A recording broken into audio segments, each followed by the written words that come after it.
হয়তো ভবিষ্যতের জেনারেশনের পর জেনারেশন এই পোর্টের কারণে নতুনভাবে চাকরি পাবে, তাদের বাচ্চারা এডুকেশনে যাবে। So this is one journey, যেই জার্নির ভিতর আমরা যারা পার্ট হতে পাওয়ার সুযোগ পাচ্ছি, আমরা we are becoming part of history. So আমাদের একটা হিস্ট্রি তৈরি করার সুযোগ আছে।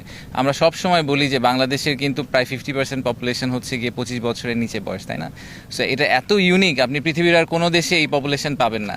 তো তাদের ভবিষ্যৎ যে যে ভালো হবে সেটাকে এনশিওর করার কিন্তু একমাত্র উপায় হচ্ছে আমাদের দেশকে একটা ম্যানুফ্যাকচারিং হাব করা, এবং সেটার জন্য port capacity is very important.